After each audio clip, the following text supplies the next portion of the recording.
Eh bien, bonjour à toutes et à tous. Bienvenue dans ce webinaire proposé par Pays et Quartiers de Nouvelle-Aquitaine consacré aux feuilles de route France Numérique Ensemble, FNE. Je co-animerai ce webinaire avec ma collègue Charlotte Genet et pour ma part, je suis Vincent Terny, chargé de mission inclusion numérique. Merci Vincent, bonjour à tous. Donc Charlotte Genet, chargée de mission inclusion numérique aussi à PQNA. Pour rappel, PQNA, c'est le centre de ressources dédié au développement territorial de Nouvelle-Aquitaine, qui a été créé il y a plus de 20 ans et qui est piloté par l'État et la région. Au quotidien, notre mission, c'est d'accompagner l'ingénierie territoriale sur l'appropriation et la compréhension des politiques publiques, de favoriser les échanges de bonnes pratiques, les échanges des retours d'expérience, et également de faire de la mise en réseau sur différentes thématiques, dont l'inclusion numérique, qui est notre sujet du jour. Avant de présenter et de donner la parole à nos intervenants, on souhaitait quand même revenir sur le pourquoi du comment de ce sujet qu'on traite aujourd'hui, sur l'analyse des feuilles de route de l'inclusion numérique. Pour rappel, l'État avait donné 4 principaux objectifs en matière d'inclusion numérique dans le cadre de France Numérique Ensemble. Donc 4 millions de personnes accompagnées, 25 000 lieux d'inclusion numérique, 20 000 aidants numériques formés et 2 millions d'équipements informatiques reconditionnés pour les ménages les plus modestes. Un des objectifs aussi de cette politique, c'était de territorialiser l'inclusion numérique, et donc l'État a demandé aux territoires de créer leur propre feuille de route, d'abord avant juin 2024, et ensuite ça a été décalé à octobre 2024. Donc on se retrouve un an après cette date butoir, et l'objectif aujourd'hui, c'est de voir un petit peu où on en est en Nouvelle-Aquitaine, aussi par rapport aux autres régions, et qu'est-ce qui ressort de ces, donc pour le coup, 17 feuilles de route d'inclusion numérique à l'échelle de notre région. Alors, ce matin, vous qui nous écoutez, vous êtes conseiller numérique, responsable associatif, coordinateur de conseillers numériques, responsable de service ou de direction en collectivité locale. Mais vous êtes aussi des référents inclusion numérique en préfecture, formateurs ou chercheurs ou coordinateurs de tiers-lieux.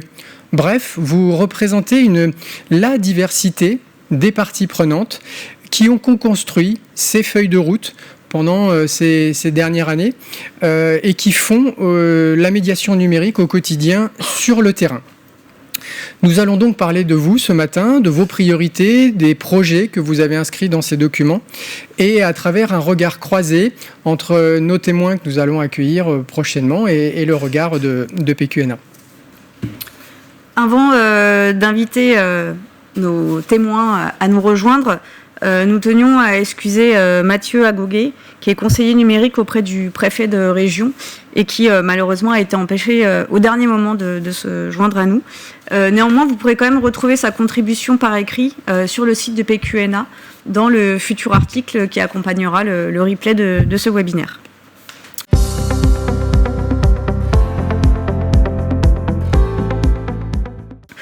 Donc, sans plus attendre, nous invitons nos témoins à nous rejoindre. Nous avons le plaisir ce matin d'accueillir Jessica Cédel. Bonjour Jessica. Bonjour. Vous êtes responsable du pôle politique sociale et jeunesse et directrice du CIAS de la communauté de communes Île-Verne-Salambre en Dordogne. Et vous avez animé la feuille de route sur votre communauté de communes. Merci. Et Arnaud Lechy. Vous êtes chargé de mission inclusion numérique pour les Pyrénées-Atlantiques. Vous travaillez à la Fibre 64, qui est le syndicat mixte du numérique pour le département des Pyrénées-Atlantiques. Vous avez également animé la feuille de route à l'échelle du département. Merci pour votre présence. Merci à vous.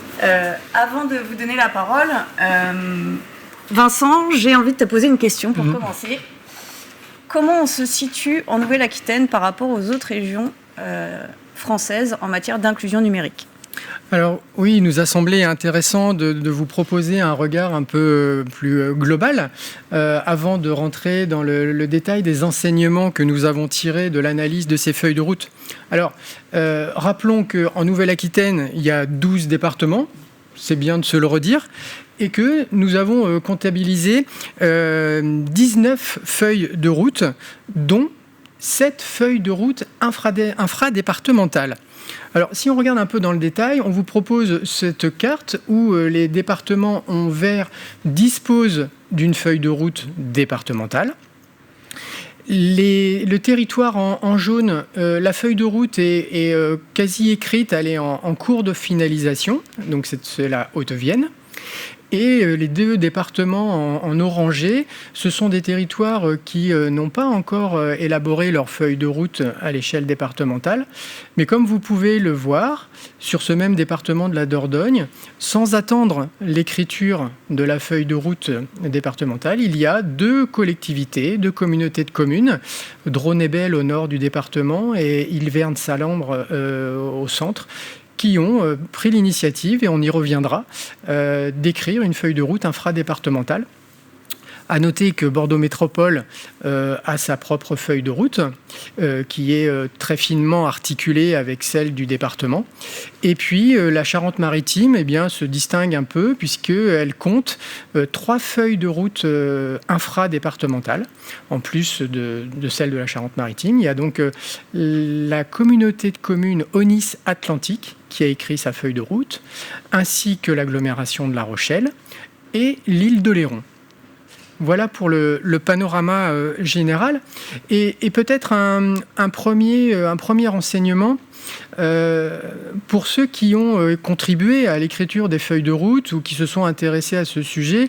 Il y a des diagnostics de fragilité numérique qui ont été produits par PQNA et Ubicop à l'échelle de chaque département. Et si on croise les fragilités numériques avec cette carte, on fait la conclusion que parmi les départements qui n'ont pas encore abouti dans leur travail d'écriture de feuilles de route, ce sont, on l'observe, ces mêmes départements qui présentent le plus de fragilité numérique. Donc il y a un enjeu de mobilisation des parties prenantes et de se saisir probablement de ce sujet avec plus d'intensité. La question suivante, c'est peut-être de se dire, la Nouvelle-Aquitaine, d'accord, on voit où on en est, mais peut-être qu'on peut se dire, quand on se regarde, on peut peut-être se dire où en sont les autres régions. Alors, avant de vous présenter un peu ce panorama des autres régions, est-ce que vous avez peut-être une réaction à avoir déjà sur cette carte et notamment peut-être Jessica sur la particularité de votre territoire qui a démarré sans feuille de route départementale ? Oui, c'est vrai que la Dordogne n'a pas finalisé sa feuille de route, a tout juste commencé. En fin 2023, la préfecture avait sollicité l'ensemble des territoires, et notamment des EPCI, et effectivement, on a fait partie d'une des rares communautés de communes à s'engager dans cette démarche pour produire notre propre feuille de route à l'échelle intercommunale. Je pense que ce n'est pas forcément une non-volonté d'aboutir à l'échelle départementale, mais ça peut-être révéler un manque d'acteurs et de ressources mobilisables sur le territoire, puisque effectivement, les besoins, tout le monde les connaît. Ils sont partagés et effectivement, c'est le quotidien que vivent les habitants en Dordogne. Ok. Et peut-être pour compléter aussi l'état des lieux de la Dordogne, la deuxième communauté de communes, c'est Drône-et-Belle.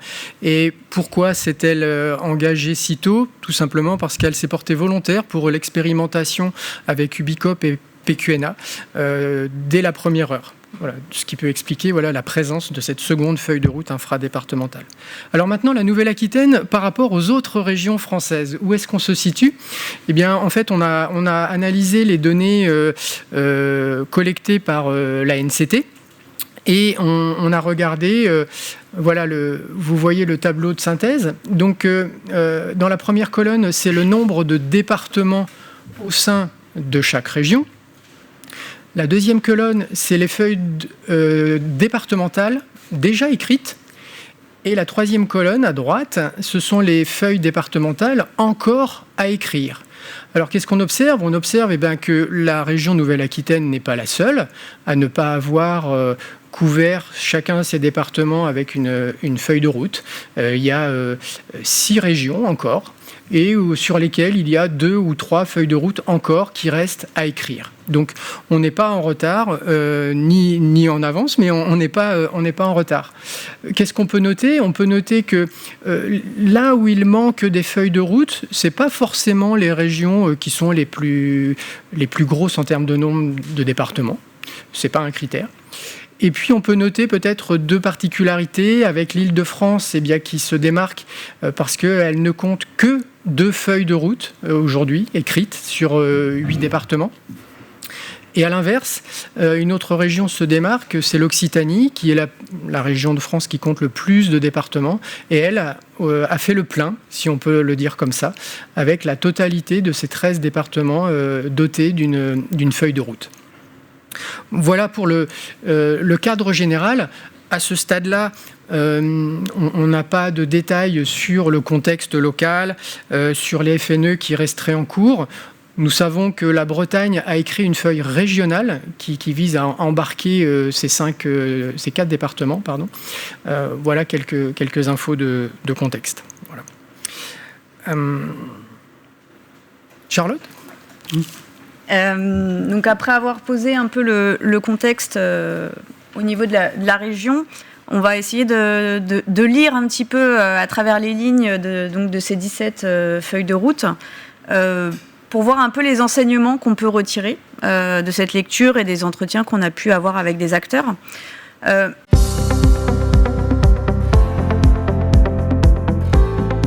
Le premier élément qu'on a souhaité analyser, c'est l'articulation territoriale. C'est-à-dire, est-ce qu'on retrouve une certaine cohérence et des réels liens entre les feuilles de route départementales, les feuilles de route infradépartementales, et est-ce que finalement les feuilles de route d'inclusion numérique s'intègrent aussi dans les autres politiques publiques plus sectorielles. Le premier constat qu'on peut faire, c'est que globalement, les feuilles de route répondent aux objectifs de l'État. Alors, on ne peut pas dire en termes de chiffres, parce qu'on est une partie, donc évidemment, on ne va pas aller compter le nombre de personnes formées au prorata du nombre d'habitants, etc. Mais toutes les feuilles de route répondent aux trois principales thématiques qui étaient dans France Numérique Ensemble, c'est-à-dire accompagner les personnes éloignées du numérique, accompagner la montée en compétences des médiateurs et des aidants, et travailler sur la question du reconditionnement des équipements pour les mettre à disposition des publics les plus modestes. Donc ça, c'est un premier point. Ça répond territorialement à cet objectif. Ensuite, est-ce qu'il y a un lien entre les feuilles de route départementales et les feuilles de route infradépartementales ?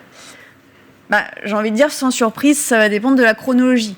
Quand on a des feuilles de route départementales qui ont été créées avant, on est plutôt sur une territorialisation de cette politique, donc territorialisation de la territorialisation de la politique d'État, et où on va essayer d'aller décliner la stratégie départementale à des échelles locales en fonction des besoins des territoires. Et dans d'autres cas, on va plutôt avoir des territoires intercommunaux qui vont être plutôt pionniers et qui, du coup, ne pourront pas forcément prendre en compte le contexte départemental puisqu'il n'y aura pas forcément de feuille de route à ce moment-là. On observe quand même qu'il y a certains sujets qui sont plus faciles qui sont en tout cas plus adaptés à une échelle départementale et d'autres à des échelles plus locales. De manière générale, on se rend compte que les feuilles de route à une échelle plus locale sont davantage dans l'action et les feuilles de route à une échelle départementale sont davantage, on va dire, sur un aspect stratégique. On reviendra un peu plus tard sur ces éléments-là. Mais on a quand même deux sujets qui sont davantage portés à une échelle plus large, qui sont le reconditionnement, puisque ça nécessite un certain nombre d'acteurs, un certain nombre peut-être de moyens aussi, qui est plus facilement mobilisables à une échelle départementale. Et également la question des fonds territoriaux qui ressortent dans certaines feuilles de route et qui sont aussi des sujets qui sont peut-être plus facilement mobilisables à une plus large échelle. On l'a dit tout à l'heure, Jessica, vous êtes partie en pionnier, on va dire, de l'inclusion numérique sur votre département. Qu'est-ce qui pousse une communauté de communes comme la vôtre à prendre en main ce sujet, j'ose dire avant les autres, et à vous engager localement à déterminer votre feuille de route avant le département, même si le département était parti au moment où vous vous êtes lancé aussi? C'est surtout un choix politique pour le coup. C'est vrai que ce sujet de l'inclusion numérique, il ne date pas d'hier. On a déjà réalisé un bon nombre de diagnostics sur notre territoire, des analyses des besoins sociaux auprès des seniors, auprès des jeunes. Et évidemment, sans grande surprise, à chaque fois, un des sujets qui ressortait, c'est effectivement la question de l'inclusion numérique, de l'accompagnement au quotidien dans les démarches numériques, de l'accès au matériel et aux connexions. Donc des chantiers que les élus intercommunaux avaient déjà en tête au démarrage du mandat en 2020. Et ils nous avaient déjà demandé de réfléchir dans le cadre de leur politique sociale à quels besoins on était couverts, quels besoins n'étaient pas couverts, à partir de ces analyses des besoins sociaux. Donc finalement, cette démarche de feuille de route numérique ensemble, ça a été vraiment une opportunité de pouvoir aller plus loin dans le travail qu'on avait commencé à mener en 2021, qu'on avait un petit peu laissé de côté par d'autres priorités d'intervention et d'action que les élus avaient souhaité sur le territoire, pour y revenir maintenant. Et effectivement, on s'est saisi de cet outil, de l'accompagnement qui nous a été aussi proposé par la préfecture via des financements et un accompagnement à l'ingénierie. Et c'est vrai que quand on regarde un petit peu en recul aujourd'hui, on se dit que ça a été vraiment pour nous l'occasion de re-questionner le sujet pour répondre à une vraie demande et des difficultés quotidiennes des habitants de notre territoire intercommunal. Ok, très bien, merci beaucoup. Arnaud, la démarche, elle n'est pas inverse, mais elle est un peu différente sur votre territoire, puisque c'est plutôt le département qui est pionnier et qui a déjà œuvré assez largement sur ces questions-là avant l'arrivée des feuilles de route. Comment vous avez justement, vous, pris en main cette territorialisation de la territorialisation? Je reprends cette expression. Comment vous avez travaillé à l'échelle plus locale en ayant cette vision un peu stratégique du département? Alors avant de revenir sur la territorialisation, je te rejoins sur le portage politique qui doit être fort, puisque nous, dès 2018, c'est en fait dès la création du syndicat dont la mission de base était l'accompagnement du déploiement du très haut débit, de la fibre, les élus ont de suite pointé la nécessité de s'intéresser aux usages en même temps qu'on s'intéressait à l'équipement. Donc il y a vraiment cette volonté politique forte, puisque le syndicat, c'est le département, mais c'est aussi toutes les EPCI du territoire, les communautés de communes, communautés d'agglo. Et donc on est parti de cette base, s'intéresser aux usages, et on a fait 2 constats. On a fait un diagnostic territorial avec 2 constats. Le premier, on était en 2018, il n'y avait pas de conseil numérique, pas de France Service, mais il y avait quand même beaucoup d'aidants numériques. Il restait quelques médiateurs numériques des cyberbases, mais il y avait les travailleurs sociaux, les secrétaires numériques qui faisaient de l'inclusion numérique. Le premier constat, c'est qu'ils étaient là, ils étaient en proximité, mais ils ne se connaissaient pas sur les territoires. La deuxième constat, ça a été qu'ils ne s'étaient pas formés. C'était des aidants numériques, mais qui le faisaient comme ça, comme ils accompagnent au quotidien. Donc on a développé 2 axes. L'un, c'était de les former, et le deuxième, ça a été de territorialiser, de venir en proximité sur nos territoires. Les Pyrénées-Atlantiques ont déjà un territoire bicéphale, le Pays Basque et le Béarn. On a aussi des territoires montagne, mer, avec la côte, frontalier. Donc on avait vraiment besoin d'arriver à faire en sorte que les structures qui faisaient de l'inclusion numérique, qui étaient des aidants numériques, se connaissent en proximité. Et donc on a déployé des réseaux locaux d'inclusion numérique pour que ces personnes-là puissent se rencontrer. Alors c'est des réseaux, on en avait 7 à l'échelle des territoires, des services des solidarités, de l'insertion et de l'emploi du département, avec un portage fort, fibre 64, département, EPCI sur chaque réseau. Donc on est venu vraiment déjà territorialiser la politique dès 2018, qu'on a échelonné, les réseaux sont faits petit à petit, donc on avait vraiment cet ancrage local aussi, et des personnes qui se connaissaient, et des structures qui étaient identifiées comme aidants numériques. Ok, très bien. Merci beaucoup. L'autre sujet en lien avec l'articulation territoriale, c'était de se dire, je l'ai dit en préambule, est-ce que la politique de l'inclusion numérique s'intègre dans les autres politiques sectorielles ? Quand on regarde, quand on lit les 17 feuilles de route, on en a 13 où on peut retrouver citer d'autres politiques publiques, d'autres documents stratégiques, comme le schéma départemental d'accessibilité des services publics, sur la question de l'accès aux droits notamment. Ça peut être dans les conventions territoriales globales. Ça peut être d'autres sujets liés à l'emploi, etc. Donc on voit bien qu'il y a une volonté des territoires de faire du lien avec les autres politiques sectorielles. Néanmoins, quand on regarde sur le volet opérationnel, par exemple les fiches actions qu'on retrouve dans ces feuilles de route, là il y a beaucoup moins de liens qui est fait. On ne cite pas forcément ces outils-là comme des moyens d'action. Donc il y a une volonté d'avoir un lien un peu stratégique en termes d'objectifs, mais derrière, il n'y a pas forcément d'utilisation de ces outils existants comme une aide à la mise en place des actions de politique publique. Et c'est d'ailleurs un sujet aujourd'hui, et c'est un enjeu au vu de la raréfaction des finances publiques, d'arriver à s'intégrer finalement dans des dispositifs peut-être déjà existants pour aller faire du lien et aller trouver des moyens là où peut-être dans l'inclusion numérique il y en a un petit peu moins.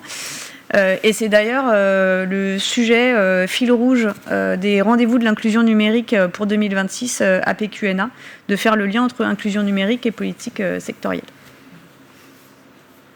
En effet, et peut-être vous souhaitez réagir sur ce lien où on sent qu'il y a une envie, qu'il y a une identification, mais qu'il y a encore un chemin à faire, qu'il y a encore un pas à faire. Qu'est-ce qui reste à faire encore pour vous ? Qu'est-ce qui a été peut-être... Est-ce que c'est du temps qui a manqué ou est-ce que c'est de la ressource pour aller jusqu'à construire ce lien avec d'autres politiques sectorielles ? Peut-être Arnaud ? Alors je crois qu'il y a déjà l'identification de ces politiques sectorielles. L'inclusion numérique, on parlait vraiment que d'inclusion numérique au début, on ne s'intéressait pas aux autres champs. Aujourd'hui, l'inclusion numérique, on sait qu'elle est transversale, et vous le disiez, elle s'intègre dans toutes les politiques sectorielles, mais on avait du mal à les identifier sur quelle politique on pouvait aller. Aujourd'hui, on le voit avec les CTG, les CLS, etc., qu'il y a vraiment l'inclusion numérique aussi dans ces politiques-là. Elle fait résurgence, et du coup, on va pouvoir s'incorporer là-dessus. Mais encore une fois, faut-il avoir des référents de territoire ? Aujourd'hui, moi, je suis chargé de mission au niveau départemental. Je ne peux pas aller sur toutes les CTG, tous les CLS. Donc l'idée aussi, c'est ici de faire monter en compétence des conseillers numériques, des référents de territoire, pour pouvoir s'intégrer dans ces politiques et, j'ai envie de dire, porter la bonne parole de l'inclusion numérique pour aller chercher le financement, mais pas que créer du lien aussi avec tous les acteurs. Jessica, peut-être aussi votre regard à l'échelle communautaire sur cet enjeu de tisser du lien entre l'inclusion numérique et les autres politiques sectorielles. Comment vous abordez cet exercice ? Oui, nous, on l'a pour le coup vraiment intégré dans le début des réflexions, puisque ce sujet-là était un des axes prioritaires et identifiés dans la CTG. Et donc, on n'a pas forcément non plus voulu recréer des instances pour en recréer encore d'autres. On sait que le temps est quand même précieux. Et donc, on s'est appuyé sur cette commission qui existait, inclusion numérique et accès aux droits, pour finalement la faire ressortir en priorité sur notre feuille de route, puisque c'est un des axes qu'on avait constaté dès les premiers échanges. Je pense que ça rejoint ce qui a été fait aussi sur la fibre, c'est-à-dire que nous aussi, le besoin, c'est ce réseau d'acteurs, mieux se connaître pour mieux travailler ensemble, mieux coopérer. Et donc, cette commission de CTG, on la fusionne directement avec le réseau des acteurs de l'inclusion numérique qui est issu de la feuille de route. Donc, c'est vrai qu'on avait cette opportunité, cette chance d'avoir déjà identifié le sujet. Maintenant, il y a encore des politiques publiques autres qui n'ont pas forcément été sollicitées et c'est encore l'enjeu finalement de l'animation de la feuille de route pour nous. Alors, on va dire qu'on a écrit une feuille de route et qu'elle n'est que le début du livre et du chapitre à écrire. On va y revenir et on a des questions pour vous justement sur la partie animation.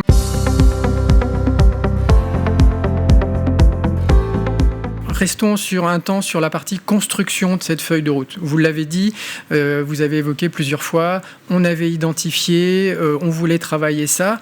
Alors entre la volonté et le faire, quand il faut s'y coller, entre guillemets, à la construction, à l'élaboration de cette feuille de route, comment ça s'est passé? Alors nous, ce qu'on a observé, c'est qu'on a des feuilles de route qui sont structurées de façon très similaire, avec une mécanique qui est assez identique, où on pose le diagnostic, qui s'est souvent nourri de diagnostics préexistants. Alors il y a le diagnostic qui a été fait par Ubiquop, Compa et PQNA, mais pas que. Il y a d'autres diagnostics qui ont été mobilisés aussi. Et ensuite, on voit assez clairement cette mécanique des grands axes que vous avez identifiés. Ensuite, une priorisation en chantier. Et ensuite, à l'intérieur de ces chantiers, une déclinaison en fiche action. Ça, c'est vraiment une structure qu'on retrouve largement dans les différentes feuilles de route. Une méthodologie qui a été formalisée par Ubiquop et PQNA. Une ressource qui est citée assez régulièrement et que vous avez pu mobiliser. Parmi les outils, il y a aussi l'aide extérieure. On a observé qu'il y a à peu près 6 territoires, 6 feuilles de route qui ont mobilisé une aide extérieure, un cabinet, avec des effets, soit des effets pour faciliter, la collectivité aurait pu le faire elle-même, soit pour rattraper. On a vu des territoires qui étaient peut-être partis un peu après, et pour accélérer, on fait appel à des cabinets extérieurs. Peut-être déjà sur ce point, Jessica, sur votre feuille de route, vous avez sollicité une aide extérieure. Est-ce que vous pouvez nous dire quelle contribution elle a eue et dans quel contexte, avec quel objectif vous avez eu? Est-ce que c'était pour rattraper un retard ou pour gagner du temps ou autre chose? Les deux, effectivement. On a démarré tard. C'est vrai qu'on n'était pas du tout dans les engagements attendus par l'État en termes de calendrier, puisqu'on a démarré en novembre 2024. Donc, effectivement, ça a été l'occasion pour nous de rattraper un certain retard, de mobiliser une ressource externe qui n'est pas négligeable en termes de temps à accorder effectivement à cette démarche. Et puis, c'est toujours riche et intéressant d'avoir quelqu'un de neutre qui vient aussi animer sur le territoire des temps de concertation ou des temps de recueil des besoins avec l'intégralité des parties prenantes, des partenaires, sans que effectivement le PCI soit lui-même jugé partie finalement. Ça permet aussi de laisser une place à chacun pour pouvoir exprimer des besoins, des ressources, des actions qui sont parfois peut-être, on pourrait croire qu'elles sont en opposition ou peut-être pas, et donc voilà, pour nous ça a été ce choix-là, et je pense qu'on a pu compter sur cette ressource externe pour aller un peu plus vite quand même dans la rédaction de la feuille de route. Très bien. Et vous, Arnaud, dans les Pyrénées-Atlantiques, donc vous n'avez pas mobilisé d'aide extérieure. Vous le disiez tout à l'heure, vous êtes un territoire qui s'est mobilisé sur le sujet depuis 2018. Et du coup, ma question, c'était, est-ce que c'est plus facile ou moins facile, finalement, de remettre un peu l'ouvrage sur le métier quand on a déjà plusieurs années comme ça d'action? C'est quoi un peu avantages et inconvénients que vous avez rencontrés? Alors, ce qui a été facilitant, c'est, étant donné qu'on était parti déjà depuis 2018, on avait déjà un comité, Copain 64, un comité des partenaires de l'inclusion numérique, avec le département, la FIB 64 qui représentait aussi toutes les EPCI, mais aussi tous les opérateurs de services publics. Donc on avait déjà un pseudo-comité de pilotage qui n'était pas forcément formalisé, une feuille de route qui n'était pas forcément formalisée, mais c'était aidant dans la constitution déjà du comité stratégique tel qu'il est à FNE, et la reconnaissance des besoins via nos réseaux locaux d'inclusion numérique ont été toujours au plus près du terrain pour connaître les besoins. Donc ça a été facilitant cette stratégie-là qui était portée depuis 2018 pour, créer le comité stratégique, créer vraiment ce comité de pilotage, et deux, mobiliser les acteurs dans une démarche de création de feuilles de route, puisqu'on les connaissait sur le territoire, on avait l'habitude de les solliciter, de travailler avec eux, donc ça a été facilitant dans le comité de pilotage, mobiliser les acteurs, et ensuite on s'est appuyé en effet sur la méthodologie qui a été créée par Ubicoop, qui avait fait des formations aussi à l'époque, je me souviens. Donc on s'est vraiment appuyé là-dessus, ça aussi ça a été important pour pouvoir être dans les temps, parce qu'entre juillet 2023 et octobre 2024, un an s'est passé très vite pour constituer, mais en tout cas on s'est appuyé sur cette méthodologie pour mobiliser tous les acteurs. Sur la constitution de la feuille de route, on a mobilisé près de 40 à 50 structures à peu près, je crois, et ça représentait 60 à 80 participants sur les comités techniques, différents groupes de travail, etc. Donc l'antériorité nous a permis d'être facilitant.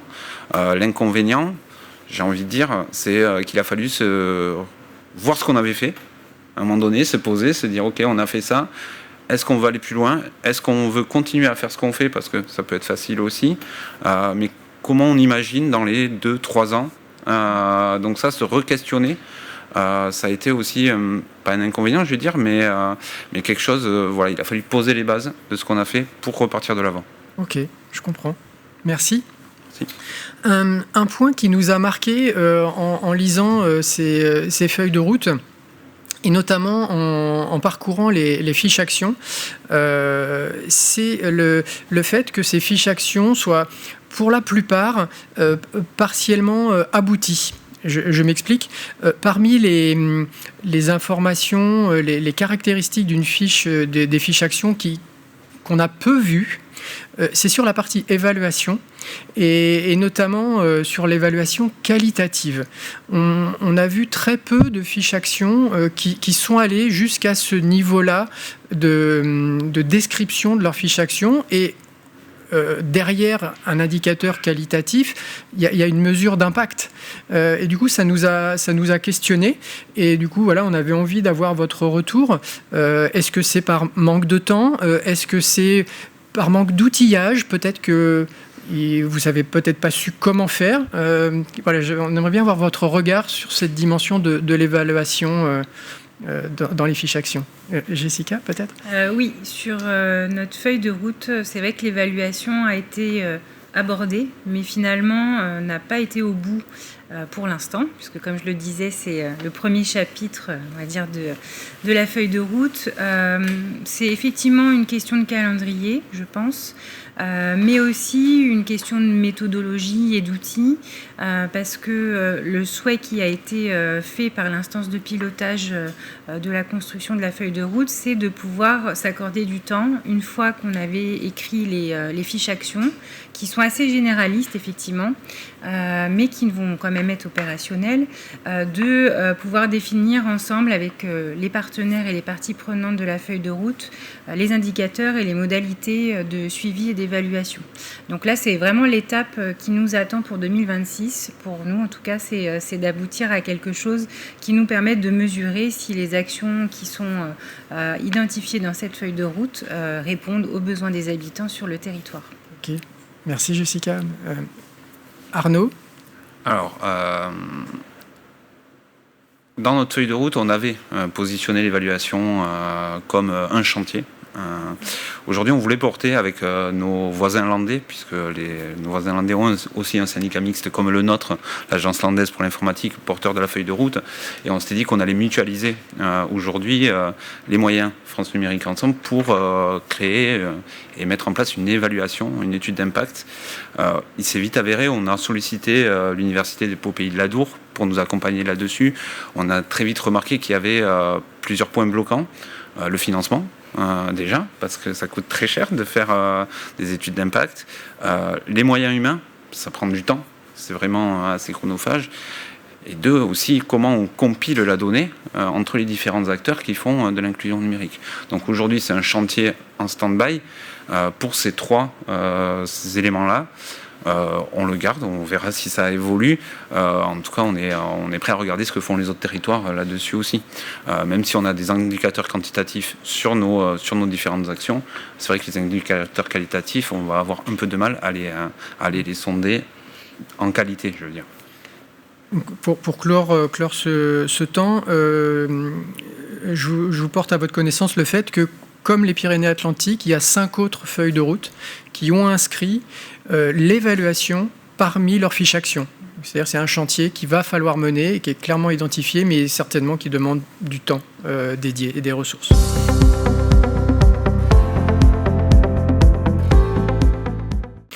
Charlotte, enseignement suivant. Enseignement numéro 3. Qui tourne autour de la question de la gouvernance. Je vais rebondir, ça va me permettre de rebondir sur ce que vous avez dit tout à l'heure. À l'échelle départementale, on se rend compte que là où ça a particulièrement bien fonctionné, et surtout là où ça a fonctionné, j'ose dire, dans les temps, qui n'était pas une mince affaire, je vous l'accorde, c'est quand il y a un binôme fort entre le conseil départemental et la préfecture. C'est vraiment un élément marquant dans, on le verra tout à l'heure, mais notamment dans les facteurs de réussite de la Constitution. Et pour le coup, quand il n'y avait pas forcément un binôme très fort, soit parce qu'il y en a un des deux qui est peut-être un peu sous-investi sur le sujet, on se rend compte que ça met plus de temps à pouvoir se réaliser sur le terrain. Sur l'animation et la gouvernance qui va permettre de mettre en œuvre ensuite les actions de la feuille de route, on a plusieurs cas de figure qu'on retrouve sur l'ensemble des territoires.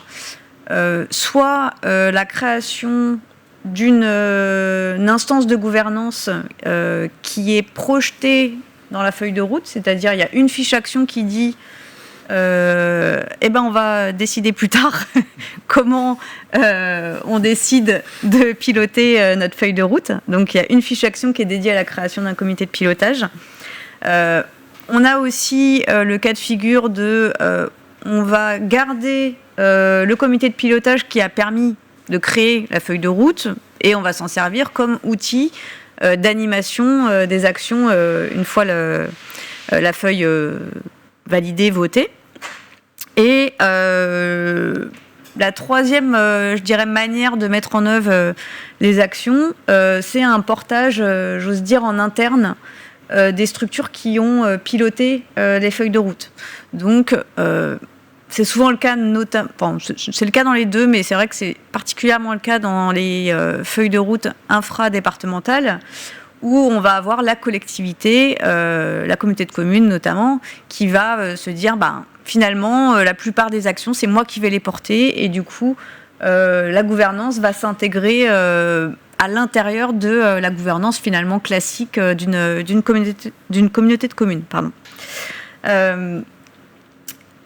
Et à la lecture de tout ça, c'est vrai qu'on s'est interrogé avec Vincent sur finalement, je rebondis et on a le même constat, donc ce qui ne doit pas être trop mauvais, de se dire effectivement aujourd'hui il y a moins de moyens, le temps est compté parce qu'il y a moins de moyens.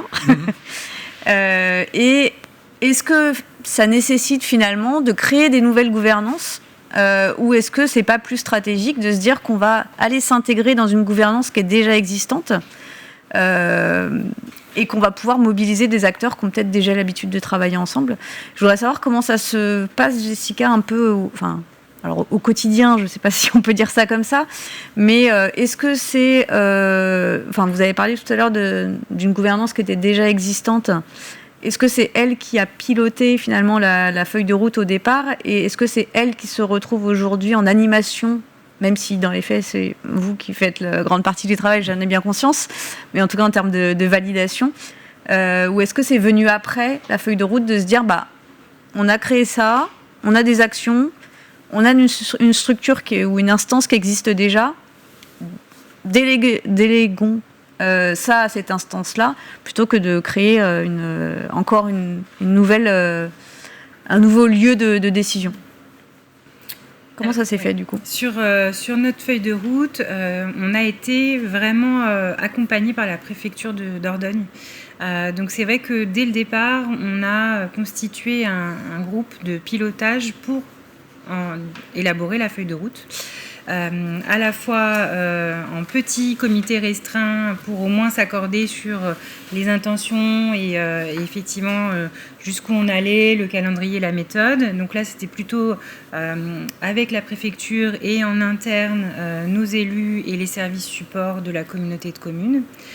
Et une fois qu'on a lancé la démarche, le choix a été fait par les élus d'élargir tout de suite une instance de pilotage qui, à toutes les étapes de validation et tous les temps de l'élaboration de la feuille de route, s'est réunie pour à la fois partager le diagnostic des besoins et ensuite valider les fiches actions qui ont pu être travaillées dans les temps de co-construction un peu plus élargis.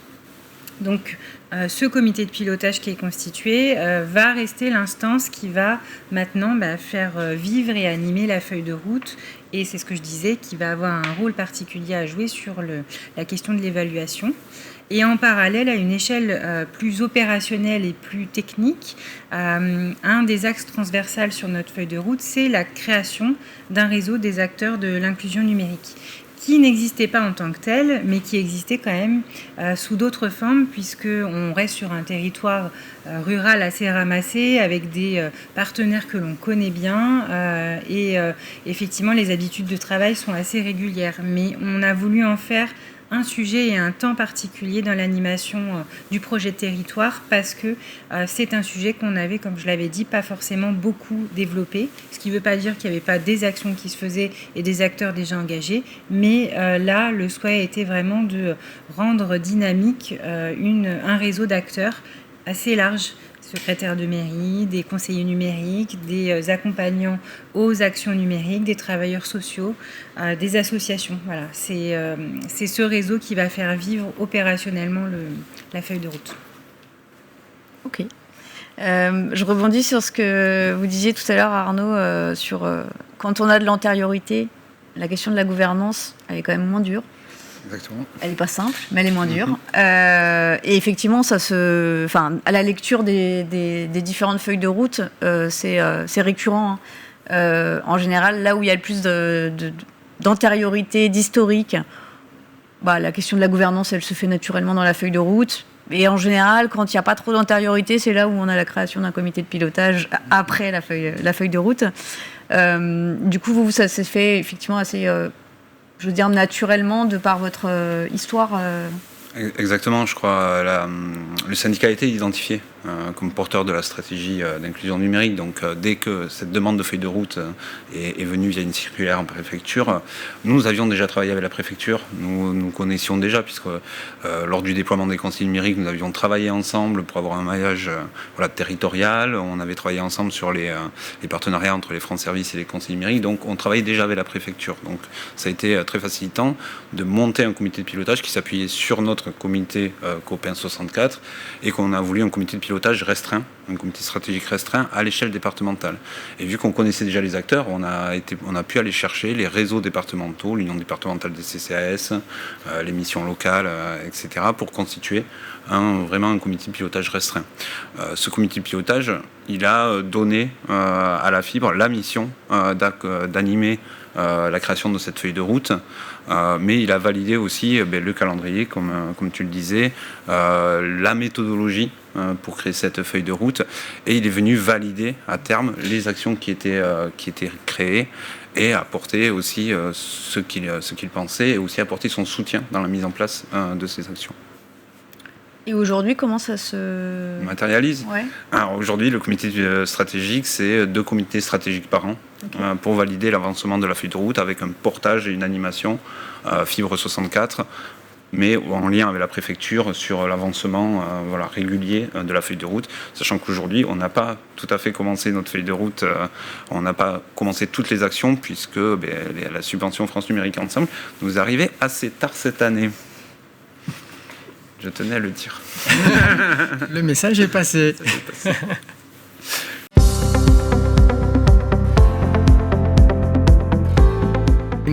parmi les autres enseignements que nous avons tirés de cette lecture des feuilles de route, on l'évoquait tout à l'heure sur ces fiches actions, ces fiches actions qui sont partiellement renseignées. On voit qu'il y a un travail qui a été engagé, mais peu sont aboutis.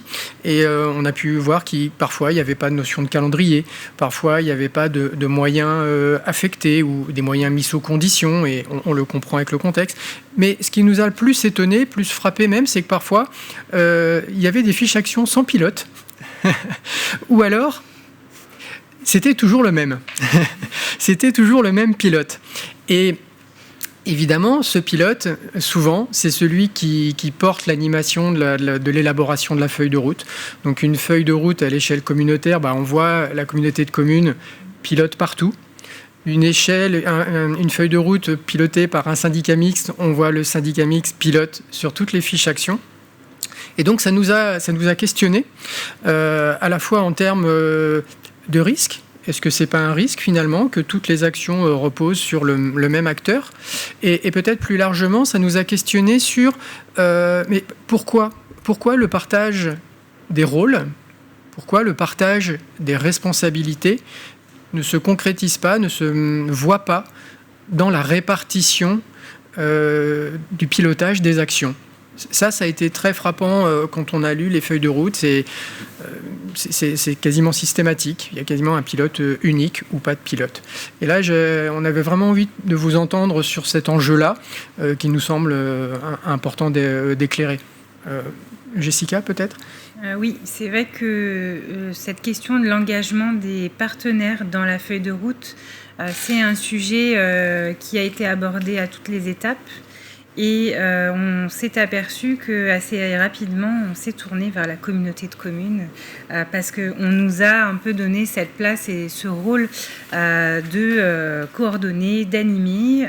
Donc c'était à la fois positif parce que nous, ça nous a donné du grain à moudre pour pouvoir développer des interventions et être effectivement au cœur de l'animation de cette feuille de route. Mais on peut quand même regretter qu'on soit finalement pas encore allé au bout sur un engagement en termes de moyens, qu'ils soient humains, financiers, une valorisation d'actions, de ressources qui existent déjà et qui fonctionnent, qu'on aurait peut-être pu davantage développer par un partenaire ou un autre. Et en même temps, c'est assez révélateur parce que c'est un sujet transversal. Chacun a des compétences pour intervenir sur ce sujet dans un champ d'action limité, souvent, ou en tout cas un cadre qui peut difficilement bouger, des contraintes énormes au niveau budgétaire, on le sait. Et donc, c'est un peu un regret pour moi de se dire qu'on n'a pas réussi à dépasser ces freins-là et que chacun, finalement, est arrivé avec ce qu'il fait déjà, les limites que ça a, et pas forcément de réussir à construire ensemble quelque chose de nouveau. Peut-être une des réponses, c'est aussi parce qu'on n'a pas de feuille de route départementale et qu'il y a des acteurs à l'échelle départementale qui n'ont peut-être pas été s'engager sur notre feuille de route au niveau intercommunal. Voilà. Et en même temps, c'est vrai que, comme je le disais, peu de moyens et on a des ressources qui, en plus, depuis, pour nous, ont disparu puisque le seul conseiller numérique qui était sur notre territoire ne pratique plus d'activité. Donc, on est vraiment dans une feuille de route où on en attend que la communauté de communes puisse porter. Et là se pose la question, effectivement, avec quels moyens on va réussir à développer et à aller au bout de la feuille de route. Ok. Alors, même question, Arnaud, à l'échelle départementale. C'est celui qui dit qui y est, comme diraient les enfants, c'est-à-dire... C'est ça, exactement. Non, mais je plus sois, pour employer ce terme, complètement. Ce que tu disais, la mobilisation des partenaires, elle est assez difficile dans le portage des actions. Alors, pour plusieurs raisons. Moi, j'ai trouvé autant dans la construction, ils ont été partie prenante, et pas de problème. Autant dans le portage des actions, c'est un peu compliqué pour plusieurs raisons. Déjà, la feuille de route, on l'a construite très vite. pour impliquer des personnes, il faudrait qu'on prenne peut-être plus de temps, des personnes ou des structures départementales. Si je pense aux opérateurs de services publics ou à des grosses structures comme ça, il faut prendre le temps aussi de construire ensemble. La deuxième chose, c'est qu'eux aussi, ils ont des contraintes en termes, tu le disais, humains, en termes budgétaires, qui ne le permettent pas. Souvent, ils sont en train de se recentrer sur leur mission propre. Donc il y a aussi ce côté-là qui est un peu compliqué pour les embarquer dans le portage. Pour autant, moi je crois que c'est à force, sur la mise en place des actions, quand on va devenir opérationnel, que là on verra sans doute des partenaires pouvoir venir porter le projet avec ce qu'ils peuvent amener en termes de ressources humaines, de temps et budgétaire aussi. Mais je crois qu'il va falloir passer par l'opérationnalité pour qu'ils puissent s'impliquer.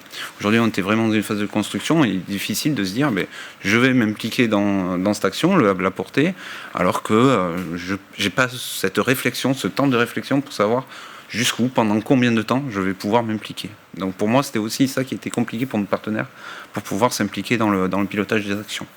La dimension temps vous paraît essentielle et que finalement, ce temps de co-construction de feuilles de route, c'est une étape, ce n'est qu'une étape. C'est un peu ça que vous dites et que si vous vous projetez un petit peu, vous désespérez pas de voir effectivement des doigts se lever ou des responsabilités prises. Ça fait partie des perspectives. De notre côté, c'est ça. La feuille de route, elle est constituée aujourd'hui telle qu'elle est, avec le portage qu'elle a, le comité de pilotage qu'elle a, mais on sait très bien qu'elle va évoluer. Elle va évoluer au fil du temps. Elle a été très rapide, mais nous, on sait que autant au niveau des actions que du pilotage, ça va évoluer au fur et à mesure. Et c'est de faire, et quand on verra les premiers résultats de cette feuille de route, qui sans doute invitera les autres partenaires à venir avec nous. Mais en tout cas, ça va évoluer, on le sait. Et en tout cas, c'est ce qu'on veut, avoir une feuille de route évolutive, parce que bloquer quelque chose à un temps pendant 3 ans et ne rien faire, ne rien modifier, c'est pas notre mission. Alors peut-être une question encore pour un peu creuser ce sujet-là qui nous paraît vraiment essentiel. Qu'est-ce que vous avez vu bouger ? Qu'est-ce que ce temps de co-construction a fait bouger ? Parce que, alors, chez vous, dans les Pyrénées-Atlantiques, il y avait déjà une dynamique. Est-ce qu'il y a eu une redirection, un ajustement ou une nouvelle dynamique ? Et après, Jessica, je vous poserai aussi la même question. Qu'est-ce que ça a fait bouger, ce temps de co-construction ? Alors, ce temps de co-construction, ce qui l'a fait bouger, c'était se remettre, se dire, qu'est-ce qu'on fait maintenant ? Est-ce que ça a changé par rapport à ce qu'on faisait ? Est-ce qu'on l'a bien fait ? Est-ce qu'il y a des choses qu'on peut améliorer, qu'on peut continuer ? Est-ce qu'il y a d'autres axes sur lesquels on doit aller ? Mais surtout, ce temps de construction, il a aussi permis aux acteurs de se retrouver. Des fois, des acteurs qui ne se connaissaient pas, puisque nous, on avait des réseaux locaux d'inclusion numérique, mais qui travaillaient vraiment en proximité. Là, on a fait des comités techniques Pays Basque, Béarn, et on avait des acteurs qui se sont rencontrés. Ça crée des dynamiques locales aussi, je trouve, sur les enjeux qu'on avait identifiés, plusieurs enjeux comme l'éducation aux médias, si je prends celui-là. On a vu des partenariats, des consortiums se fonder au niveau local pour porter des projets très opérationnels sur le territoire. Donc ça a amené ce temps de réflexion pour se dire je vais me projeter entre partenaires, mais aussi rencontrer d'autres partenaires avec qui je vais pouvoir actionner vraiment des choses très précises sur les territoires. Donc ça a été vraiment très intéressant chez nous. Ok. Jessica, qu'est-ce que ça a fait bouger, vous, ces quelques mois là, de co-construction, de travail ensemble ? Nous, c'est ce que je disais, ça a vraiment permis d'asseoir une légitimité pour la communauté de communes, de s'engager sur cette thématique, sur ce sujet, parmi tous les acteurs qui peuvent déjà intervenir. Parce qu'on l'avait identifié dans les priorités, mais finalement, on ne menait pas forcément d'intervention spécifiquement. Donc là, très concrètement, la feuille de route, elle nous donne cette place d'animateur sur le territoire. Ça ouvre un peu le champ des possibles avec une échelle plus large aussi. Moi, ça m'a permis de rencontrer Drone et Belle, d'autres territoires qui font des choses et d'être aussi très en lien avec le syndicat mixte Périgord numérique sur ces questions-là. Et la préfecture a voulu aller un petit peu plus loin, puisque au-delà de l'aide financière et technique qu'on a pu avoir pour élaborer la feuille de route, la préfecture nous a soutenus pour la mise en œuvre d'une première action visible et concrète sur le territoire, en mobilisant les crédits de la NCT. Et là, on démarre dès la semaine prochaine sur une des actions de la feuille de route, qui est d'aller en proximité et d'avoir une action d'accompagnement aux démarches en ligne dans les différentes communes de notre communauté de communes. Donc là, c'est une démarche d'aller vers. Tout à fait. Ok. Donc là, ça a déclenché. Voilà, ça a été un coup d'accélérateur pour nous, clairement, en sachant qu'on est sur une fin de mandat pour, rappelons-le, les élus locaux, et qu'effectivement, ce n'était pas forcément un temps sur lequel, en général, on allait pouvoir avancer vite. Et ça a été là l'occasion de démarrer et de répondre rapidement à un des axes de la feuille de route. Ok.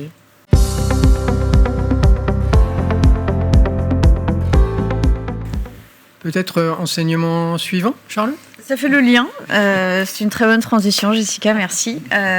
Sur justement les thématiques qu'on retrouve dans ces feuilles de route. On a parlé de méthode, on a parlé de gouvernance. Là, on va aller plutôt s'intéresser à ça veut dire quoi mettre en place des actions et sur quoi on va pouvoir agir.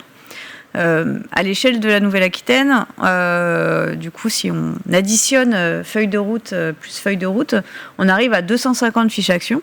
Donc, a priori, un peu de travail quand même qui va s'engager à l'échelle de la région. Quelles sont les grandes thématiques qui ressortent de ces travaux ?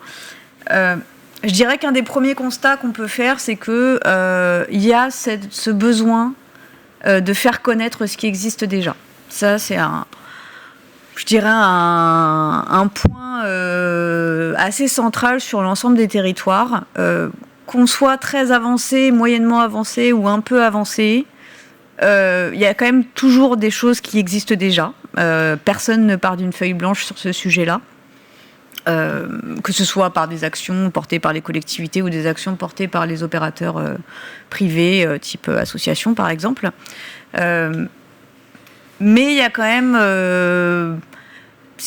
je ne sais pas si c'est un travail en silo ou si c'est des fois des acteurs qui ont peut-être des fois un peu la tête dans le guidon ou qui n'ont pas forcément une facilité d'avoir accès aux informations qui peuvent exister sur le territoire.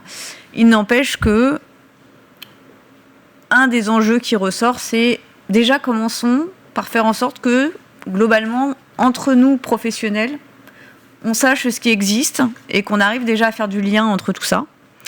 Et ensuite, le deuxième enjeu, faisons en sorte que ce qui existe déjà, ce soit accessible pour le public qu'on vise. Des fois, c'est pas forcément nécessaire d'aller réinventer une nouvelle action, mais peut-être que le public qu'on vise, il n'est pas au courant que cette action elle existe déjà. Et la question de l'aller vers, elle est hyper intéressante sur ces sujets-là, parce que on peut faire des brochures, des campagnes de com, des affiches dans le métro, etc. Si la personne elle n'a pas accès à cet outil-là, ça va pas forcément aider beaucoup. Ou s'il y a des problèmes de mobilité, ou si, on a plein d'exemples qui peuvent expliquer que notre action elle va pas jusqu'au public cible. Et du coup, l'aller vers est un bon moyen de contribuer. Sur les questions de communication, de coordination, etc., un des enjeux qu'on retrouve aussi, et vous nous en aviez parlé, Jessica, quand on avait préparé ce temps, c'était, oui, mais attention, pour pouvoir faire ça, il faut avoir une donnée fiable, actualisée. Et ça, c'est pas toujours évident parce que on est sur des acteurs qui peuvent bouger, des structures, des actions, et que ce qui est vrai en 2024 n'est pas forcément vrai en 2025. Et encore, des fois, c'est pas forcément d'une année sur l'autre, ça peut être plus rapide. Sans surprise, ça répond aussi aux enjeux de France Numérique Ensemble. La question de l'accompagnement des publics éloignés, évidemment, elle est prégnante et elle ressort dans les actions. La montée en compétences également des médiateurs du numérique. Ça, c'est des actions qu'on retrouve assez naturellement, soit dans de la valorisation, parce que ça existe déjà, ou soit dans de nouvelles actions, parce qu'on est sur des territoires où il y a peut-être un peu moins de choses qui existaient jusqu'à présent. Du coup, on a 10 feuilles de route sur les 17 existantes qui intègrent au moins une action de médiation vers le public et 14 feuilles de route qui intègrent des actions vers les médiateurs numériques. Donc on se rend compte que c'est vraiment des sujets qui sont assez prégnants et qui ressortent assez naturellement. Et si on regarde un petit peu ce qui peut se passer dans les autres régions, on a essayé avec Vincent de faire ce travail comparatif avec l'étude qui a été portée par l'ANCT ces dernières semaines, on va dire, derniers mois, on va dire. C'était pour le NEC en octobre, voilà. Ils ont sorti...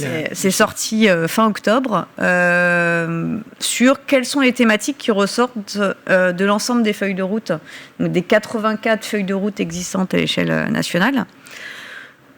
On se rend compte qu'il n'y a pas une énorme différence quand même entre la région Nouvelle-Aquitaine et le reste des feuilles de route, même si on peut quand même remarquer que les actions de coordination sont un peu moins prégnantes chez nous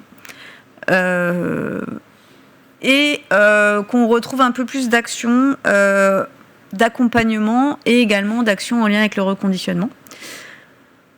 Alors, on peut faire des hypothèses, parce qu'on ne fera que des hypothèses dans tous les cas. Peut-être que c'est parce qu'on est une région peut-être avec un peu plus d'antériorité, justement, sur ces sujets-là, et que du coup, on a un peu moins besoin, même si on a fortement besoin de coordonner, je ne remets pas en cause ça, et peut-être que dans des régions où il y a moins d'historique, où on a moins l'habitude de travailler ensemble, c'est peut-être encore plus prioritaire. Il n'empêche qu'on a quand même des statistiques assez importantes sur le fait que les actions de coordination ressortent, la mise en réseau, la coordination, on l'appelle comme on veut, dans quasiment toutes les feuilles de route, on a des actions tournées vers ça, que ce soit à l'échelle locale ou départementale. Et on se fait un peu le poil à gratter avec Vincent sur ce sujet-là, mais on se questionne de savoir est-ce que finalement le fait qu'on retrouve beaucoup d'actions de coordination, c'est parce qu'il y a un vrai besoin sur les territoires, ou est-ce que parfois c'est pas une action qui demande du temps humain, certes, mais qui mobilise peut-être moins d'autres moyens financiers et que ça permet de... Je vais peut-être pas dire de faire du volume en fiche action, ça serait un peu fort, mais de noyer un petit peu le fait que on va peut-être pas pouvoir faire beaucoup d'actions très très opérationnelles et que du coup la coordination c'est hyper important et ça permet déjà de valoriser ce qui existe déjà. Je ne sais pas qui souhaite rebondir là-dessus sur cette question. Sur le fait qu'il y ait des fiches actions coordination. Je vais revenir d'abord sur ce que tu disais, la Nouvelle-Aquitaine. En effet, on est plusieurs territoires pilotes sur la coordination. Depuis 2018, les Landes, les Pyrénées-Atlantiques, la Gironde. Il y a des départements où il y a des acteurs majeurs comme l'espace numérique Sud-Charente. Donc, c'est vrai que nous, on avait déjà ça qui était très implanté dans la région Nouvelle-Aquitaine. Pour les fiches actions de coordination, moi j'en ai pas, donc je ne vais pas en parler. Si, je vais en parler. L'idée, c'est qu'aujourd'hui, de la coordination, il en faut. Il en faut tout le temps. Pourquoi ? Tu le disais, les acteurs, ils bougent. Il y a des nouveaux acteurs, il y a des acteurs qui partent, il y a des personnels aussi qui bougent. Et on a des dispositifs qui interviennent. On a l'État qui nous insuffle des politiques nouvelles. Donc cet aspect coordination, pour vraiment qu'on puisse mailler tous les professionnels, et on le dit, c'est transversal, il y a vraiment tout le monde, beaucoup d'aidants numériques, il faut avoir cette coordination, au moins pour communiquer. Tu disais, on a besoin de communiquer à tout le monde, mais encore ce champ-là, il est vaste et il est mouvant de plus en plus. Donc il faut, moi je crois que la coordination elle est essentielle dans ce sens-là, pas forcément dans le sens je vais coordonner vraiment des acteurs comme on peut coordonner des conseils numériques, mais dans le sens je vais mettre un réseau. Et je vais continuer à faire vivre ce réseau, même si on le disait, c'est dans les CTG, dans d'autres réseaux aussi qu'il faut porter, mais avoir cette connaissance de ce qu'est l'inclusion numérique, des nouveaux dispositifs pour pouvoir après insuffler sur des territoires ou identifier des acteurs qui peuvent être porteurs de projets Je crois que c'est ça la coordination, c'est plutôt ce champ-là. Et ça demande aussi du temps d'aller voir ailleurs sur d'autres territoires ce qui se passe, de suivre les politiques nationales, de connaître son territoire pour savoir comment évoluent les porteurs. Jessica, c'était ressorti comme un enjeu prioritaire sur votre territoire, cet aspect coordination, mise en réseau Oui, et pour le coup, on n'a même pas écrit ça comme une fiche action. C'est un enjeu un peu préalable avant d'aller dans des actions plus concrètes.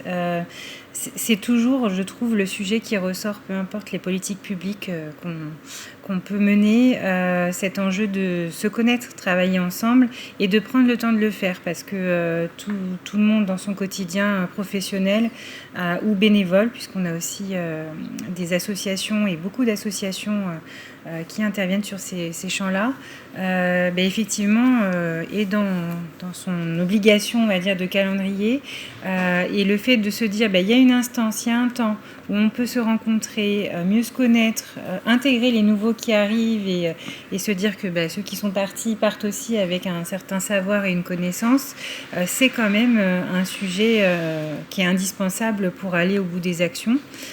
Et en même temps, effectivement, la réponse était aussi dans la question. Les moyens, pour l'instant, on n'a pas de visibilité sur la suite, sur l'animation de ces feuilles de route. Nous, on a été bien aidés, effectivement, pour la construire et pour démarrer cette action phare. Mais à aujourd'hui, on ne sait pas encore quels sont les leviers financiers qu'on va pouvoir lever sur les actions. Même si on va avoir des enjeux là dans les années qui viennent, typiquement on va renouveler notre CTG nous l'année prochaine. Donc on sait que c'est un axe sur lequel on va pouvoir peut-être aller chercher certains financements. Mais globalement, j'ai envie de dire, c'est quand même une politique publique pour laquelle on est en attente de visibilité. Les conseillers numériques, les financements se restreignent, voire s'arrêtent. Nous, on n'a pas d'espace France Service sur notre territoire. Donc, ça manque aussi en termes de ressources. Et je sais que ça avait été bien financé et bien accompagné, mais jusqu'à quand ? Voilà, c'est toujours un petit peu le sujet. Et c'est un peu, moi, ce que je regrette dans la feuille de route, c'est qu'on n'a pas pu avoir des engagements, finalement, financiers des partenaires sur ces axes-là. Mais je crois que c'est un peu partagé partout. Oui, tout à fait. Tu plus sois. Je plus sois. Merci Jessica. De la même manière, on a souhaité aussi aller regarder au niveau des publics cibles. Est-ce qu'il y avait un parti pris, on va dire, dans les feuilles de route ? J'ose dire, à moyens limités, certains territoires auraient pu dire on va mettre l'accent sur les jeunes, sur les personnes en situation de handicap, bref, peu importe. Et c'est pas tellement le cas. On est quand même sur des publics, je dirais, assez généralistes. Donc, si je caricature, c'est nos actions visent les personnes éloignées du numérique ou, évidemment, les médiateurs, les aidants, etc. Sauf peut-être une exception sur les questions de la parentalité, puisqu'on a 9 feuilles de route qui visent des actions liées à la parentalité. Donc soit parentalité, éducation, jeunesse, je mets un peu ça dans le même bateau. Mais c'est peut-être une des seules cibles qu'on a vraiment priorisées dans les feuilles de route. Alors, pareil, plusieurs hypothèses. Est-ce que c'est un déficit de diagnostic parce que, on l'a dit, il fallait aller quand même assez vite dans la constitution de cette feuille de route. Donc, on n'a pas le temps de faire un diagnostic pendant 6-8 mois pour vraiment aller analyser les publics prioritaires, quels sont les besoins, où, quand, comment, etc. Donc on a des éléments un peu généralistes, et donc du coup quand on a des éléments de diagnostic généralistes, forcément on a des actions qui sont plutôt généralistes. Est-ce que c'est lié aussi aux compétences obligatoires, j'ose dire, des collectivités qui portent les feuilles de route, de se dire peut-être que une collectivité qui a davantage des compétences sur les collèges, par exemple, pour ne citer que, vont peut-être faire des actions dans les collèges, donc avec des actions peut-être des fois plus sociales ou peut-être liées plus à l'enfance. Donc peut-être que ça peut jouer aussi sur finalement, nous, on est maître dans cette compétence, donc on va aller œuvrer auprès de tel public, quand évidemment la compétence est liée à un public. Ce constat-là, il est vrai, mais il y a des exceptions. Et c'est vrai que la plupart des feuilles de route départementales restent quand même assez généralistes et assez stratégiques, donc souvent sur des actions effectivement de coordination, de mise en réseau, etc. Ça n'empêche pas qu'il y a quand même des actions opérationnelles, mais un peu moins quand même que les collectivités. Et pour le coup, sur votre feuille de route 64, on retrouve à la fois des actions, je dirais, stratégiques, mais aussi des actions assez ciblées. Je pense notamment aux actions en lien avec les jeunes, aux actions en lien avec l'emploi. On sent qu'il y a vraiment des partis pris qui ont été faits. Comment vous expliquez en fait la capacité de votre territoire à arriver à cibler sur des besoins très spécifiques ? Alors, je crois qu'il y a plusieurs points qui nous ont permis de faire ça. Il y a eu déjà l'antériorité, comme on disait, s'adresser à tous les publics éloignés, on l'a déjà fait, la coordination est déjà faite, la communication, elle est là, donc on n'a plus qu'à la répliquer. Et il y avait la volonté vraiment des partenaires de s'appuyer sur ce qu'ils voyaient en réel, en local et en proximité. Et sans doute, c'est aussi la constitution des comités techniques, puisqu'on les a ouverts à tous, mais qui est venu y répondre. Et on a eu beaucoup de structures du champ de l'éducation populaire qui travaillent auprès de l'enfance, de la parentalité numérique. On est aussi porteur d'une stratégie autour des collégiens. Le syndicat mixte La Fibre 64, c'est plus de 3000 collégiens accompagnés chaque année. Donc il y avait aussi cette antériorité-là qui nous a permis d'être focus là-dessus. Donc là, les partenaires qui ont participé, notre stratégie et aussi la capacité à mobiliser ces partenaires dans les actions qu'on allait pouvoir mettre en place. Sur le champ de l'emploi et de l'insertion, c'est pareil, on travaillait énormément déjà avec les missions locales, on avait déjà porté des projets ensemble, donc il y avait déjà ça qui était bien identifié, on avait pu les identifier. Sans doute qu'on en a oublié parce qu'on n'a pas eu tous nos partenaires, mais au moins on a décidé de l'enfance et la jeunesse et l'emploi étaient vraiment des focus et qui faisaient consensus auprès de tous nos partenaires, que ce soit dans le comité de pilotage que dans les comités techniques. Okay. Et vous, Jessica, cette capacité ou incapacité ou choix, non-choix de cibler une population en particulier, est-ce qu'elle est subie, choisie ? Elle n'est pas subie parce que, pareil, je rejoins ce qui a été dit, les temps de co-construction ont mobilisé des partenaires très variés, que finalement, ce qui ressortait, c'était que nous, il y avait des besoins partout. Et c'est pas une surprise, on le savait, que ceux qui nous ont accompagnés pendant toute la démarche sont les acteurs de l'emploi et de l'insertion, sont effectivement les travailleurs sociaux, les associations de médiation numérique, etc.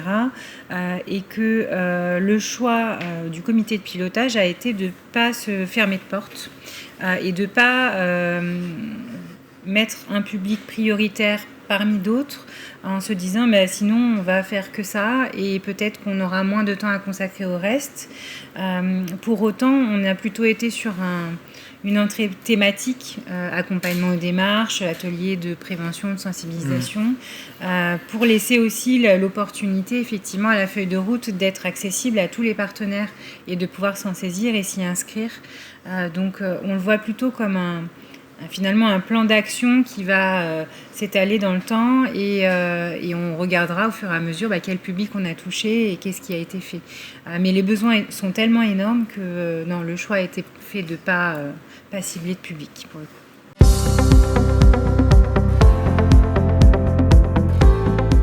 Je vous propose de passer au temps suivant, à savoir on a essayé d'identifier quels avaient pu être les freins que vous avez rencontrés dans cette écriture de la feuille de route et sa mise en œuvre, et aussi les éléments facilitants. Donc on a essayé d'identifier comme ça trois éléments un peu freins et 3 éléments facilitants. Et du coup, on va être assez preneur de votre regard, à voir si vous vous y retrouvez ou pas sur ces éléments. On propose de commencer par les freins. et on terminera par l'accélérateur. Ce qui ressort assez clairement dans ce temps de préparation qu'on a eu avec vous, et on a réalisé aussi des entretiens qualitatifs via appel téléphonique avec des porteurs de feuilles de route. Et ce que vous nous dites, la plupart du temps, en élément de frein, c'est la ressource humaine disponible. C'est l'ingénierie disponible pour animer cette territorialisation, pour animer tous ces temps de co-construction, de créer de la transversalité.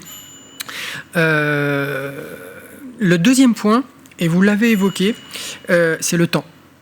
Vous avez été beaucoup à nous dire, avec un peu plus de temps, on aurait pu affiner telle fiche action, ou on aurait pu rajouter telle autre action, ou peut-être aboutir à du partage de pilotage, de portage, mais comme vous le disiez, il faut du temps pour amener à ces choses-là. Et puis peut-être, c'est sûr, vous nous l'avez dit très clairement, et on le voit tous, un élément très, très limitant, c'est le manque de visibilité. Visibilité financière et l'instabilité politique du moment qu'est le nôtre. Voilà les trois freins, franchement, qui sortent très nettement dans les échanges et dans les lectures.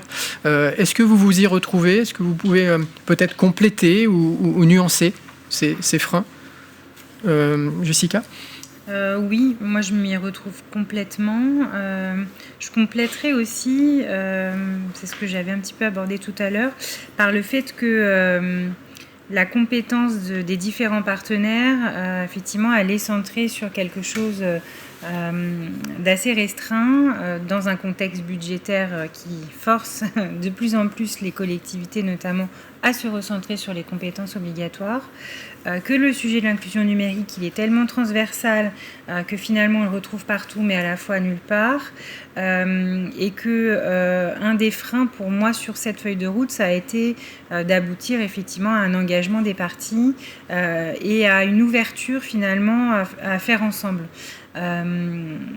On a très peu d'actions qui sont effectivement coportées. Donc la question c'est comment on aurait pu davantage ouvrir un peu notre champ des possibles et s'associer pour aller vers des actions peut-être plus structurantes, moins ponctuelles, moins réduites sur un public et faire ensemble. Voilà, pour moi j'ai senti ce frein-là, question de temps sûrement, mais pas que, aussi question d'arbitrage à un moment donné, hein, chacun recentre sur ses compétences prioritaires. Ok. Arnaud, est-ce que vous vous y retrouvez sur ces freins ? Est-ce qu'il y en a peut-être qu'on n'a pas cités et qui mériteraient de l'être ? Moi, je crois qu'il y a, alors, nous de notre côté, hein, le facteur humain, il était là, mais on avait déjà un chargé de mission, la FIP 64 et ses membres, le département et les EPCI finançaient déjà un poste de chargé de mission. Donc, on avait la ressource humaine, donc ça n'a pas été trop contraignant. Par contre, c'est sûr que l'instabilité et la non-visibilité de ce qu'on va faire, se dire je vais créer une feuille de route à 3 ans, alors qu'on a vu que l'État ne nous donnait pas de visibilité forcément sur les financements, que la feuille de route qui a été présentée par l'État, on n'en était aussi qu'à la moitié de ce qu'il devait faire. Enfin, il y avait toute cette instabilité qui était un peu ok, on va construire une feuille de route, mais on va la financer pendant 1 an. Comment on va faire après ? C'est quoi ? Comment on va continuer à engager cette stratégie et à la pérenniser ? Et ça a été quand même un point qui est revenu souvent dans les comités techniques. Ok, oui, d'accord, mais jusqu'à quand ? Combien tu nous donnes ? Quelle vision qu'on se donne ? Et ça peut être contraignant. Alors, je profite que vous évoquiez ce sujet des financements, puisque bien évidemment c'est un sujet qui est revenu souvent dans les entretiens préparatoires avec vous et avec d'autres territoires. Et on a pu observer que vous êtes au moins 3 territoires à avoir inscrit, 4 même, à avoir inscrit dans vos fiches actions le projet de création d'un fonds territorial pour être un outil de collecte, de collecte de financement au service des actions. Est-ce que, alors, vous faites partie, les Pyrénées-Atlantiques, de ces territoires. Il y a aussi les Landes, il y a Bordeaux Métropole et aussi la Charente-Maritime qui ont inscrit ce type d'action. Et après, il y a des actions sans forcément aller jusqu'à la création d'un fonds, mais il y a des fiches actions dédiées à la recherche de financement. Peut-être vous pouvez nous dire un mot sur la genèse peut-être de ce projet et comment vous l'imaginez. La genèse vient de ce qu'on se disait avant, oui. Les inquiétudes sur les financements et Bien comment sûr. on peut pérenniser du financement, nous au moins à notre échelle locale, départementale, notamment là.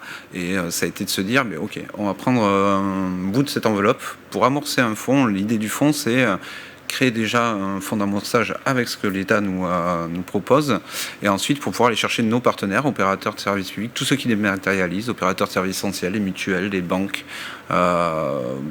etc. Et pourquoi pas des partenaires privés. L'idée, elle est là. Alors l'idée, elle est belle, mais ça se fait pas simplement. Encore une fois, nous on l'a pas mis en place parce qu'on a eu les financements de l'État assez tard, et puis surtout on est en attente. Je sais qu'aujourd'hui il y a plusieurs territoires en France qui sont en train de constituer ce fonds, qui sont accompagnés par la Banque des Territoires sur des études. Je pense à Moselle, je crois que c'est Moselle Fibre qui fait ça, à le territoire du Sicoval et de Toulouse globalement. Donc aussi on est, nous, petite structure, en attente de ce retour d'expérience et un peu de ce livre blanc, je ne sais pas comment on pourrait l'appeler, mais de cette méthodologie pour pouvoir aussi s'inspirer de ça et monter ce fonds, parce qu'on sait que ça va être chronophage, on sait qu'il y a des problèmes sur le véhicule juridique à adopter.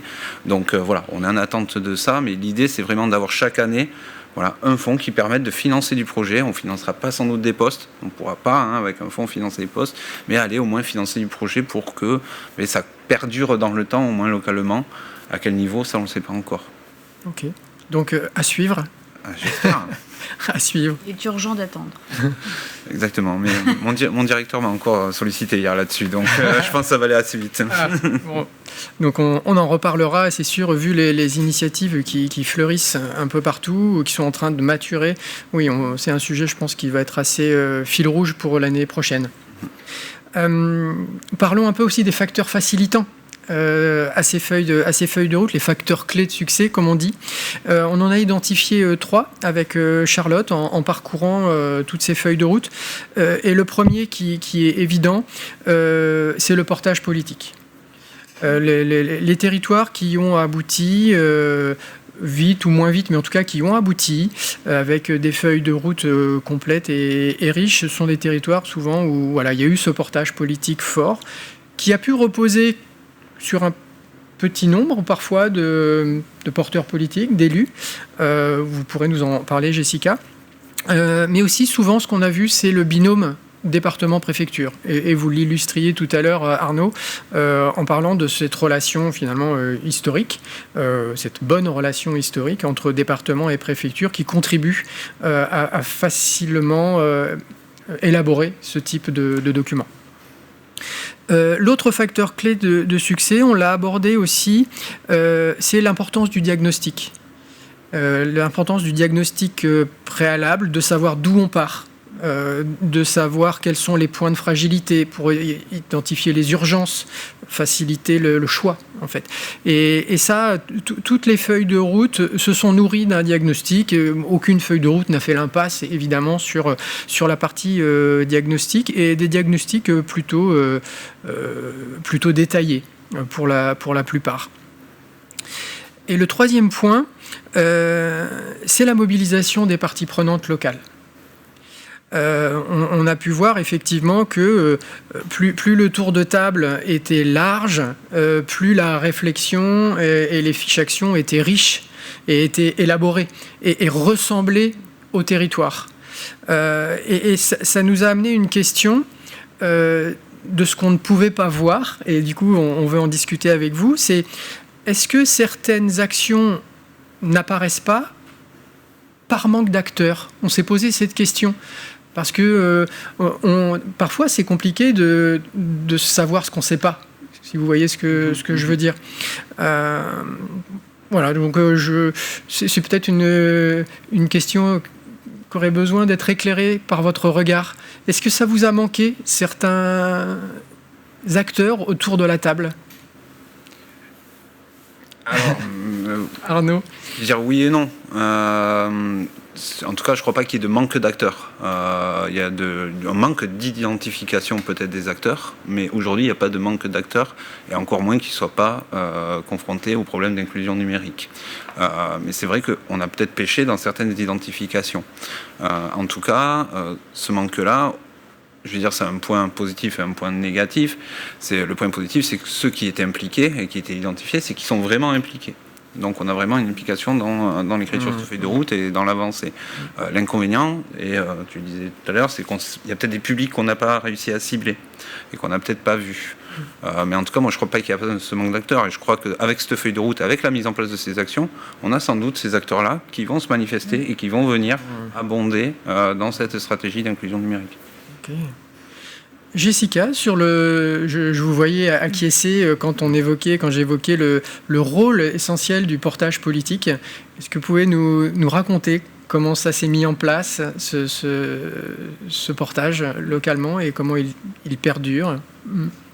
Oui, effectivement, au démarrage du mandat de 2020, les élus communautaires ont souhaité travailler tout de suite un projet pour le pôle social qu'ils ont constitué à ce moment-là, à partir de diagnostics déjà connus, et de pouvoir mobiliser l'ensemble des élus communaux, des 16 communes que compose la communauté de communes, pour déterminer les besoins qui ne sont pas couverts et là où la communauté de communes pourrait aller en termes de politique. Une fois que ce travail-là a été fait, la majorité des élus a été confrontée à une opposition assez forte politiquement au niveau de la communauté de communes, qui n'a pas permis de répondre notamment aux enjeux d'inclusion numérique. Clairement, le président et les élus de la majorité ont travaillé des projets avec les services qui n'ont pas été validés en conseil communautaire. Pas d'espace France Service alors que des locaux étaient prévus et le soutien financier de l'État aussi, et un poste de conseiller numérique qui n'a pas été souhaité par l'opposition.